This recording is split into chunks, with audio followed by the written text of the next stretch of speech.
Well, good morning, everybody. Welcome back to the channel. We have some headlines to get caught up on today, so I pushed the Copper King show till tomorrow. So what are we going to get into today? Well, Trump is linked to the Long Island serial killer. We're going to get into that and break down what that might mean. We're also going to get into Trump's Nobel Peace Prize that he's going to go pick up from the Venezuelan candidate for the new leader. And also the Doomsday jet is now actually been moved to Los Angeles. So the Doomsday United States jet that Trump uses for Doomsday is being moved around. This is not good. And also Bank of America surveillance. Yes, Bank of America surveilled the Jan 6 people. They say after the fact, but we talked about this and exactly what they were capable of, and it almost matches exactly what we said. So we're going to get into that, as well as Willow, a new computer by the name of Willow Artificial Intelligence. We're going to get into that as well today. Good morning. Welcome back. Let's get started with this Bank of America surveillance scandal. Now, many of you will remember that in the days after Jan 6, we did a video in which we caught a strike. I think it was actually the day of, and I was telling people do not go because it was going to be a honey trap. Remember this? And in that video, I told you guys there was no way that our government, who is surveilling every single transaction that we do in banking, they have the ability to do this, that they had no idea that this was happening, that this threat was coalescing. Of course, they knew. They knew every gas purchase, and I stated that in that video. They knew exactly how many people were beginning to gather. Imagine a live map, okay? And they're watching any threat that is starting to gather. They're watching people traveling towards DC, and the algorithm in the computer can see all the fuel transactions because you have to stop for fuel and food. And they're seeing like 2,000, 3,000 people, 5,000, 20,000. And someone in a room is seeing all this in real time. Remember this? And I also told you that they could have the ability to flag purchases, like a bat, for instance, or a crowbar, or even a weapon. We talked all about that on that video in which we got a strike and it was taken down. Travel plans. People don't just drive somewhere without somewhere to sleep. So hotel bookings. And if they're looking at the map and they're seeing this gathering threat, they led us to believe that this was some big surprise. We didn't know this was going to happen. And they were outnumbered. There was not enough law enforcement to handle the situation. And I told you that all of that was by design to basically get everyone to show up and then arrest everybody. Well, let's take a look at this story, because exactly what I just told you is exactly what Bank of America is being sued over. Except they're saying it's after the fact, but we all know what the real truth probably is. Bank of America data mined its customer base to identify anyone who used a BofA product in DC metro area between January 5th and January 7th. See, they went back in time. Bank of America customer accused the lender of surveilling its entire customer base for connections to Jan 6. We're not going to keep saying that because you're not allowed to talk about that. Welcome to Free America. Neil Castellan, an Orlando, Florida-based BofA customer, alleged that the Bank of America data mined its users to identify anyone who used products. A chilling demonstration of surveillance capabilities. The bank cross-referenced the geographic data against its historical records to elevate to the top of its list anyone who ever purchased a firearm, made a firearm-related purchase using a Bank of America product, regardless when or where that purchase occurred. They had then sought to identify any other customer who had a return trip planned to DC metro area or who made lawful purchases with no nexus to criminal activity. You guys, they were looking at gas purchases, weapons, locations. And I told you that they had the capability of doing this, and they sent all this information to our government. And that's how they were able to catch all the people that they did. Wow. So there is such a thing as a law that was made in the 1970s, and it was called financial purchase privacy. No bank has the right to do this, to share your private information for investigations, and unless it's under very limited circumstances. For instance, you're committing a crime, and it's known that you're committing a crime. But they can't just mine through data and just start flagging people. We cannot let this happen.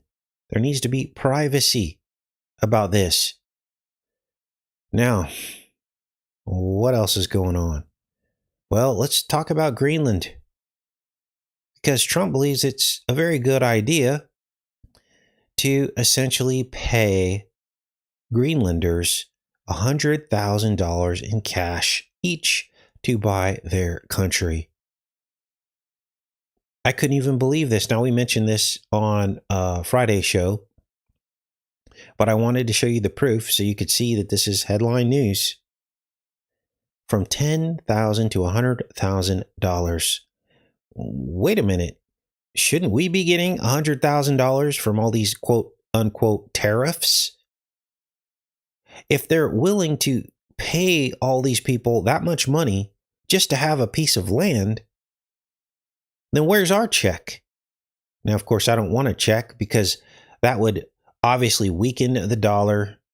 But why are we handing out checks to other people from other countries just to have strategic positioning? Now, this is Trump's argument about Greenland. He says we have to have it. There is no going back from this. He's literally threatening Greenland, threatening Denmark, who basically has Greenland now. And he expanded on this a little bit in some comments that he made. He basically said, Russia and China are off the coast of Greenland with subs and ships, and we need to have Greenland so that we can establish resistance. Let's see if he says it here. Let's get this here. Executives to discuss investment in Venezuela. 500 years ago doesn't mean that the fact that they had a boat land there 500 years ago doesn't mean that they own the land. President Trump gathered American oil executives to discuss investment in Venezuela on Friday, 1 week after the capture of Nicholas. So it's clear now what Trump's doing. This is all about the Monroe Doctrine. They're donning it, the Donroe Doctrine.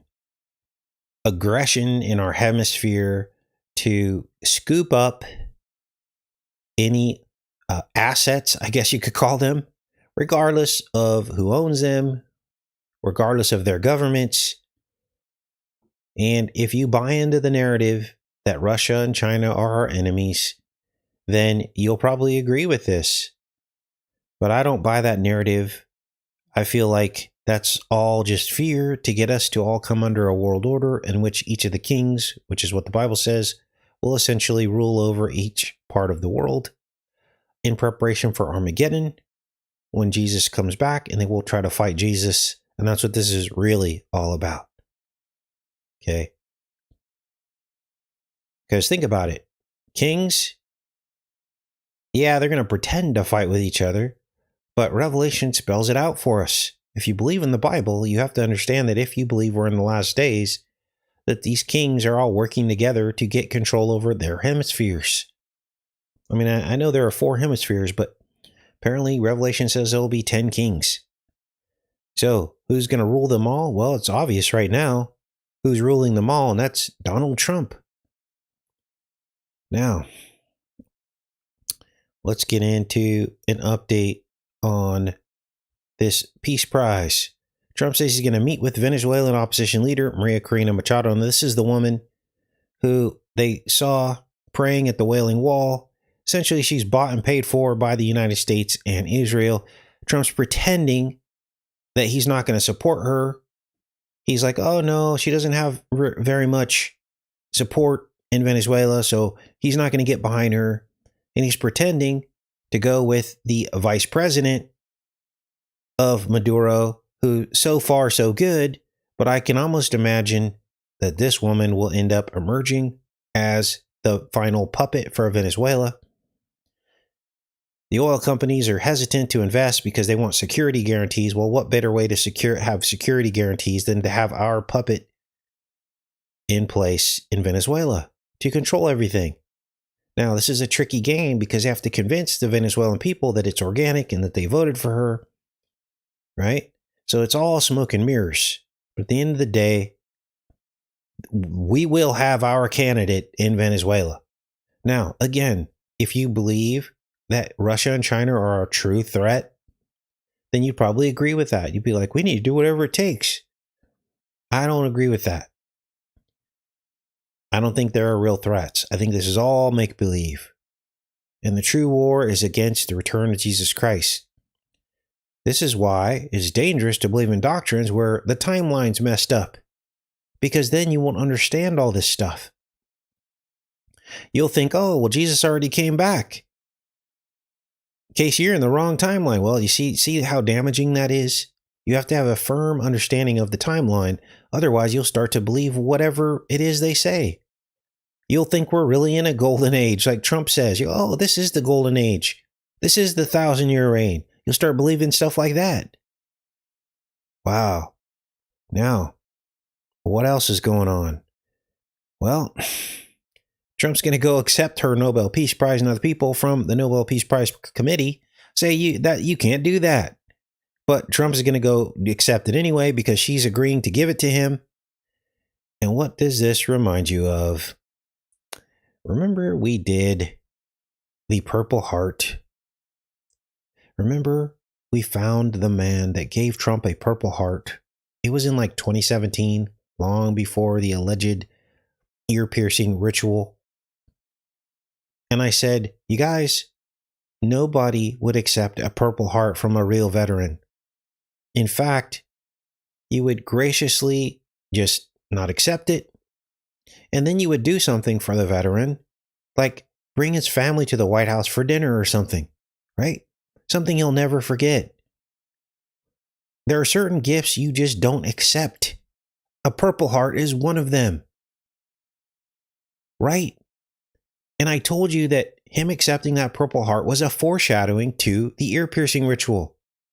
Because in people's mind, Trump should have a Purple Heart because he got his ear pierced, which were miraculously healed, didn't it?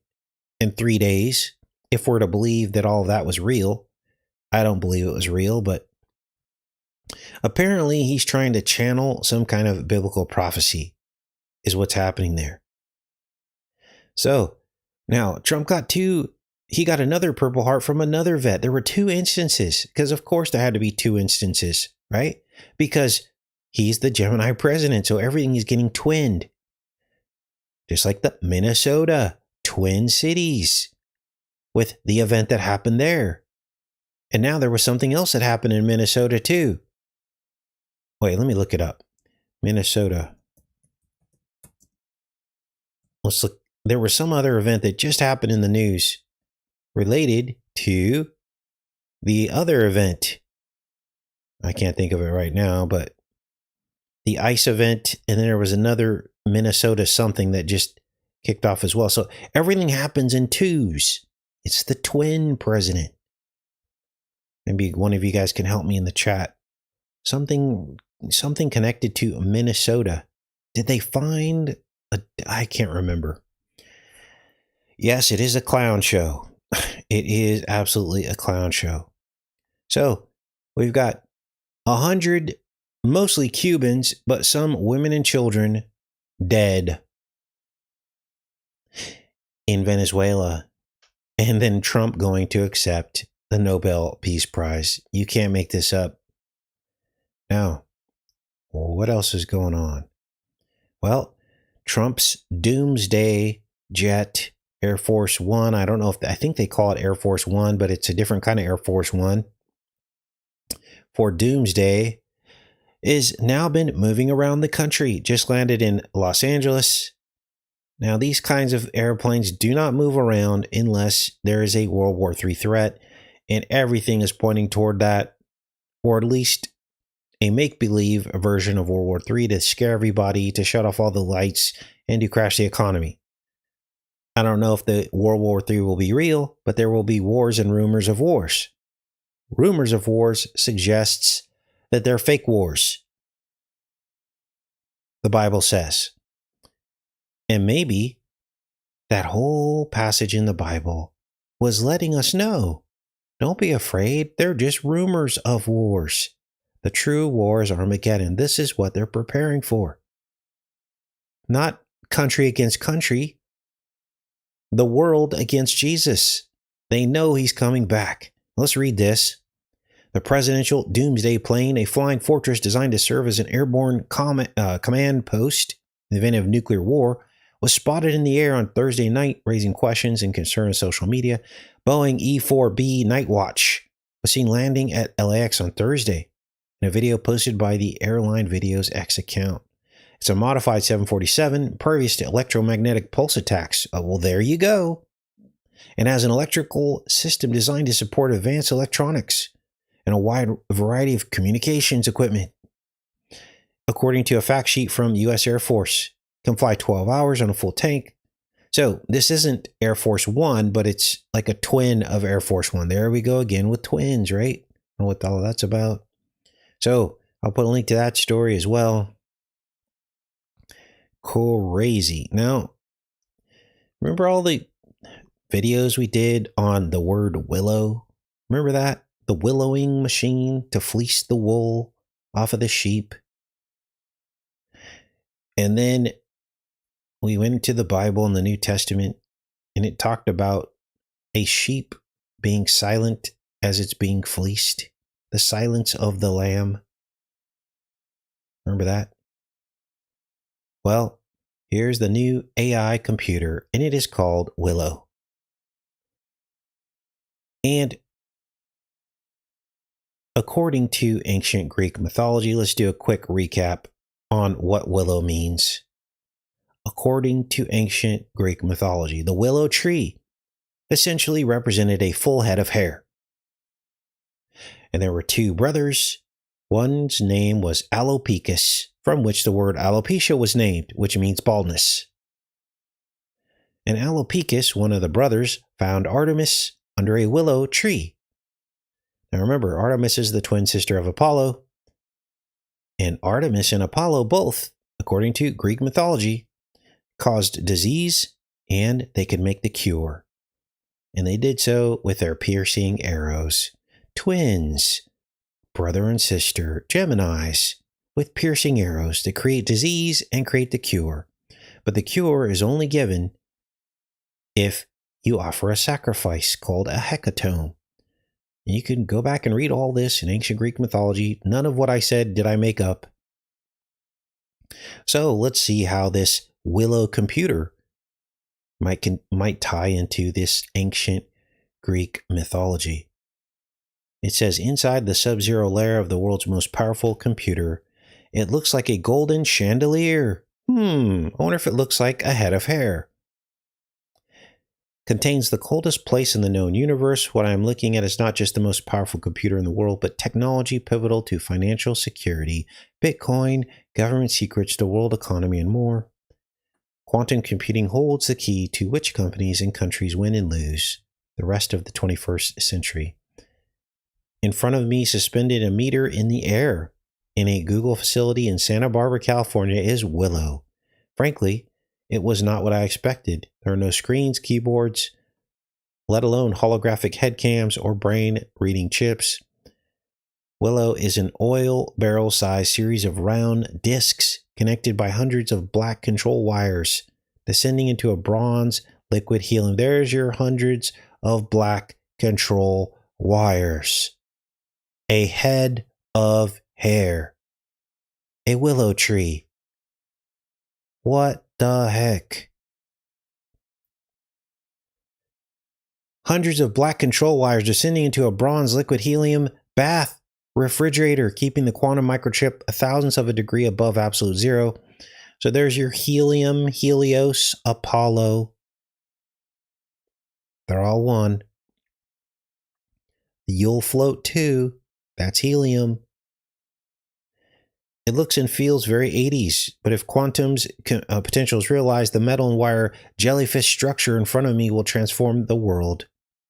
See, there's a picture of this thing. If there isn't, I can't even believe this. How much real does this have to get, you guys? Let's look it up. They're not showing us a picture. Willow quantum computer. My gosh, there it is. Whoa, it literally looks like a willow tree. And they know all of the secrets that I just told you. It's all based on the occult. Wow. Here's a wide shot of it. They got it tied up down here, but when they let these wires go free, it does look like a willow tree. Here's a good shot of it here. So there you go. Now you know that the work from before connects to the work now. We weren't making any of it up. As we continue to be ahead of the game, it appears, with some of these revelations. Now I'm going to check in with you, and we're going to get into this Trump serial killer connection. Now, before we get into this, here's the psyop with Trump. The psyop is that in order for him to get away with what he has, they had to publicly depict him as a political martyr. A martyr of justice. But understand that it was all staged. All of the legal close calls, the grazing bullet. It's an archetype. The archetype is barely squeaking by. That's what they want you to believe.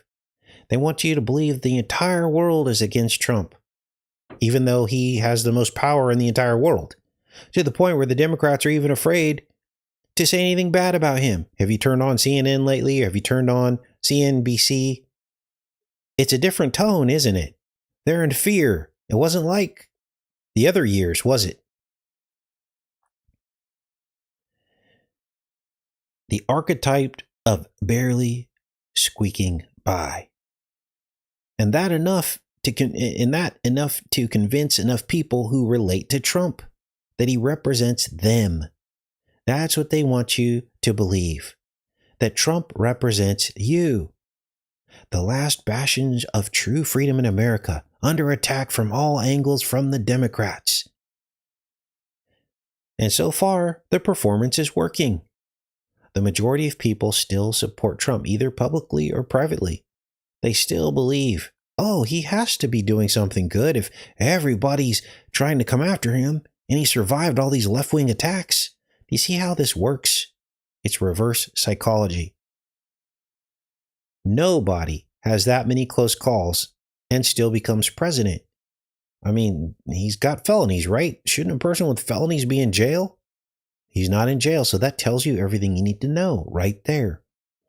So, as I present this information to you, try to see it through that lens. Because otherwise, you're just going to write this off as a, Trump derangement syndrome channel or something like that. Understand we gave the same attention to Barack Obama when he was president when we started this channel. Every video was about Barack Obama. We exposed George Bush. We exposed Clinton. We exposed them all. It just so happens the current president is Donald Trump. So my goal here is to stand on solid truth, not Trump derangement, because that defeats the purpose. It feeds into the narrative. So what am I on about? Well, I decided to get into some true crime yesterday. I was like, I know it was an inspiration of the Holy Spirit to do it, but some people maybe aren't convinced that that's how it works, but that's what I had in mind. I was like, I'm just going to get into some true crime. So I essentially went and I looked up top 20 true crime documentaries of 2025. And the number one that showed up was Gilgo Beach serial killings. So I'm like, okay, I'll try to watch this. Now, what is this about, and how does it relate to Trump? Well, there were almost a dozen bodies along a small stretch of highway in Long Island along Gilgo Beach. Literally, it was like a 1 or 2 mile stretch where all these bodies were found. It was a dumping ground. And they finally figured out that the guy who did it was an architect. Now, it took a while to find this guy. Here's the map of all the bodies they found. Now, I didn't even know this was going on. I hadn't heard of this story. I was living in this area right around, 20, I guess it was 2018, 2019, 2019, 2020, 2021, part of 2022. I was living in Connecticut. And I didn't hear this story. But apparently, this guy was an architect. He lived on Long Island and worked in New York. His name was Rex Heuermann. And get this. He was married to a woman from Iceland. You know, all this talk about Iceland and Greenland, but there are more connections. They triangulated the cell phone data and all this other stuff, and they figured out that this guy was picking up, let's call them ladies of the night, and killing them. And they couldn't find him because the police department at the time was corrupt. One of their own police chiefs was also visiting the ladies of the night. So he didn't want to have any kind of focus on that. So this went unsolved for an entire decade. And so I thought to myself, this is really weird. An architect doing all this in New York. And I got like these Epstein vibes to this. I was like, this is kind of Epstein-ish. Now, here's the big elephant in the room that nobody is talking about right now with regards to the Epstein files. I can almost guarantee you that there were homicides attached to the Epstein story. There had to have been. These people wouldn't blink twice about getting rid of a body or getting rid of someone who they thought could snitch them out. Epstein's plane was one of the only jets of that type that could open mid-air without decompressing the cabin. Essentially, that would be used for throwing somebody or something out of the back of a plane to the sharks in the ocean to never be seen again. And we've only seen 1% of the Epstein files, and I can guarantee you there were homicides attached to this. Now, so far, well, I didn't really check yet, but I can imagine that none of the victims, which have all been identified now, were on the island. Because if they were on the island, they wouldn't disclose this kind of information to us, right? We have to do the work. They're not just going to hand us the football.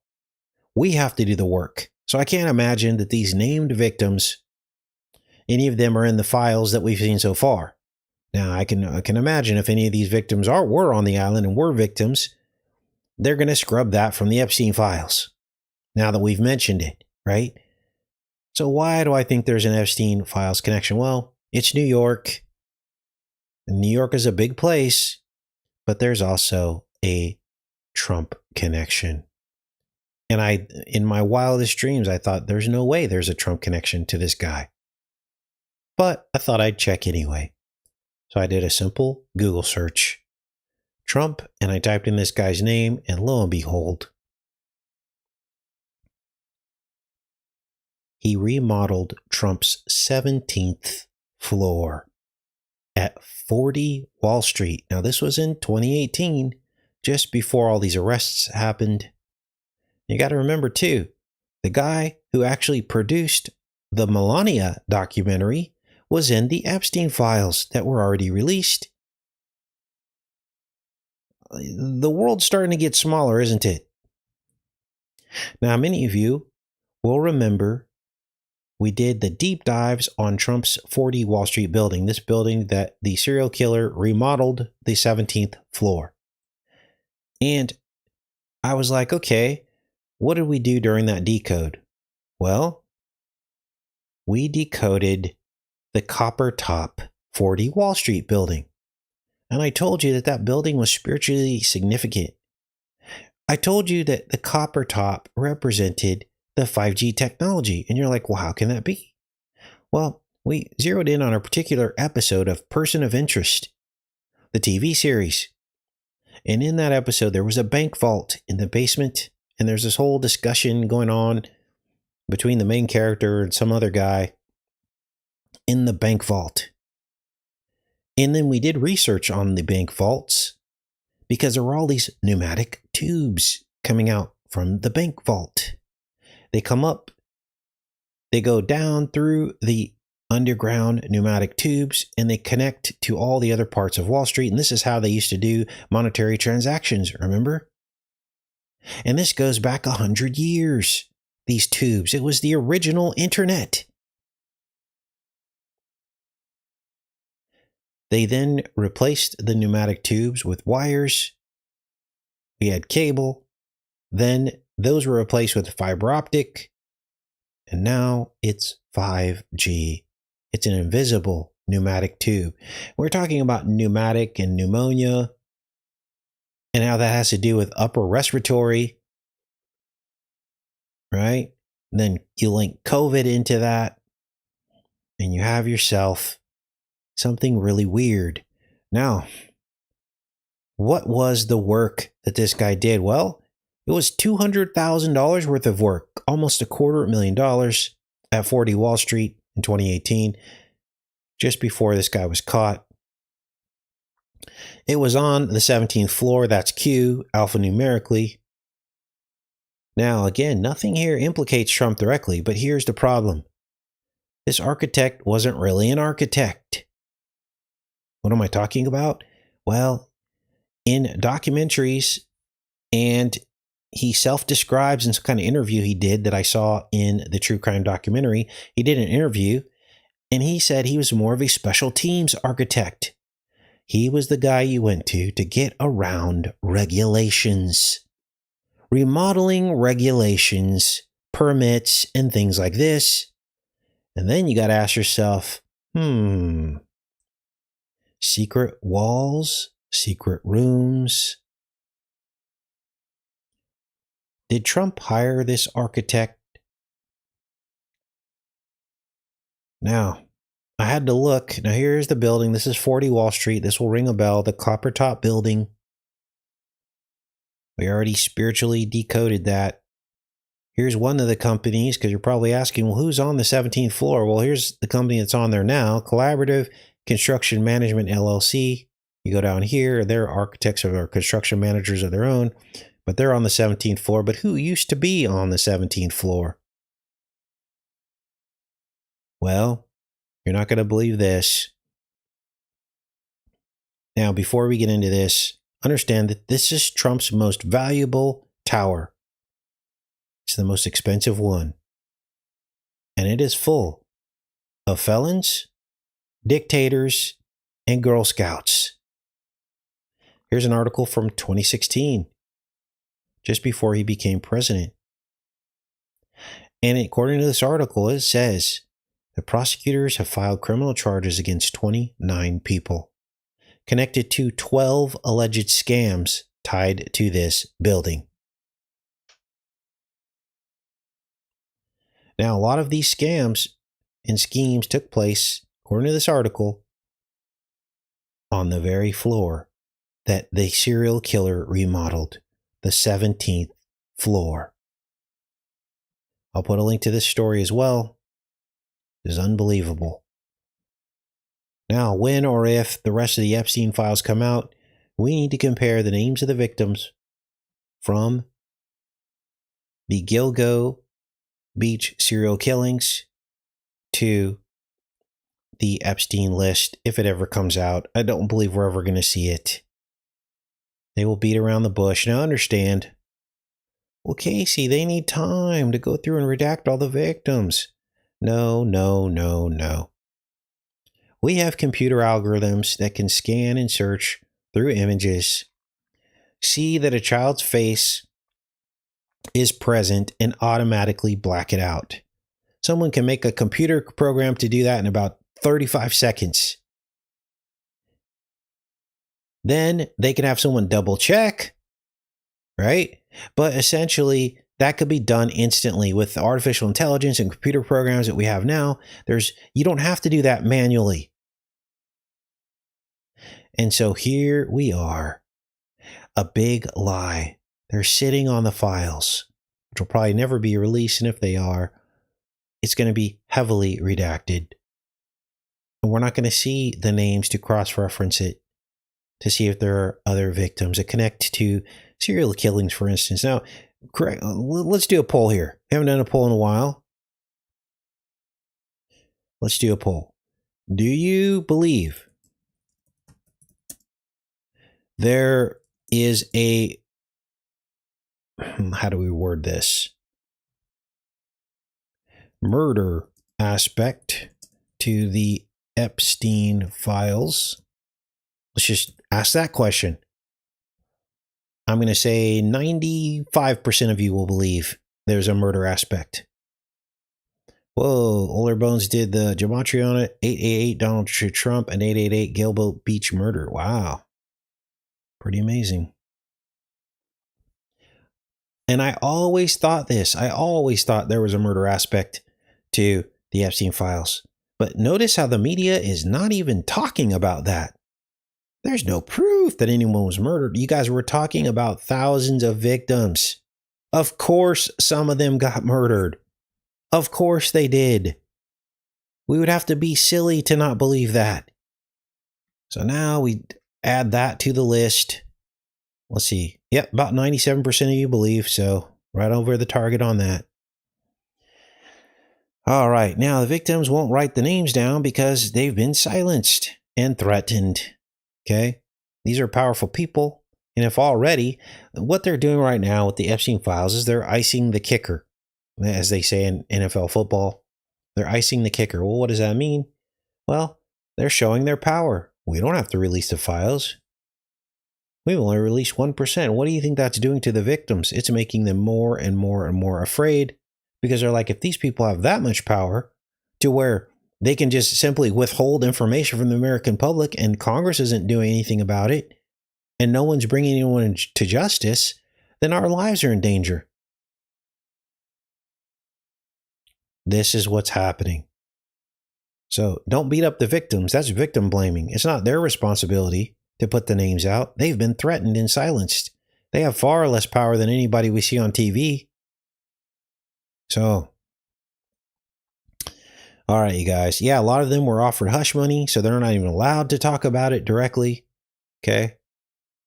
So, now I believe what the Bible says is true. The truth will come out eventually. Unfortunately, most people are so brainwashed, they won't even believe the truth when they see it. So, it is what it is. But the truth will come out about all this. Yep, who can make war with the beast? So that's pretty much what I had for you guys today. Tomorrow we'll be back on with how copper became king. I think we're on number 3 or 4.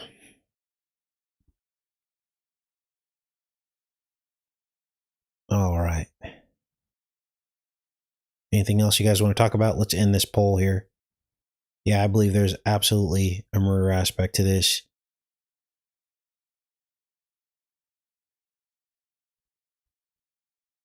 Okay.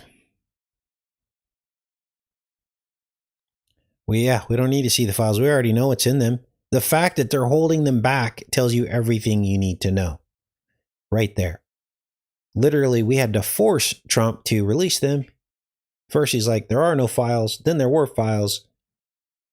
You know, so we can go in and we can arrest a dictator, pluck him out of a country, spend tens of billions of dollars with a third of the fleet parked outside in the Caribbean, sending over millions of dollars in ordnance and manpower and drones and everything else. We can go arrest them and him, but we can't arrest a single additional person from the Epstein files. And here's what I think is going on. Because once they do, they'll have to admit that they missed it the first time, right? They will be culpable for covering it up themselves the first time. And that's what's at play here. So they're pretending as though nothing to see here and nothing exists. Because the minute they admit that something exists, then they're all culpable. All these people should go to jail for covering this up. So, I've seen pictures and there are 2 survivors speaking out. They will start war to suppress exposure. Yes, thanks, Mike.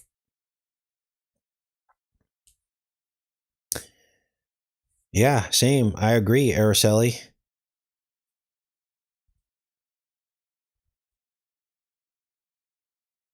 Yeah, they still haven't even released the JFK files. Yep, men cannot be men anymore, says Cannons. Murphy B. Ninja, frighteningly true. Yes, Epstein was involved in the Iran-Contra, which was trafficking, but it was weapons. But who knows what else they were trafficking? Right? Now, it's interesting if you're following the whole, Turning Point USA drama, an Iran-Contra aspect just emerged in which Erica Kirk's mother was connected to. So, there's a lot to this, you guys. A lot. All right, you guys, I'm going to pop off of here and turn this heater back on. I had to turn it off because in previous shows, I heard it in the background. I could hear the heater going. So I just wanted a cleaner live show for you guys. You're probably noticing that it's been taking a long time for the live shows to process. And so therefore you can't even see the chat for like days. That was a problem with YouTube. Hopefully it's been fixed. And essentially, once I am able to get that video process, I'll usually upload it on the backup channel for an evening show for those of you that like the evening show. But if not, we'll have to wait a couple days. So I just wanted to give you a heads up on that. All right, you guys, I love each and every one of you. Have a great rest of your day. Much love. Take care.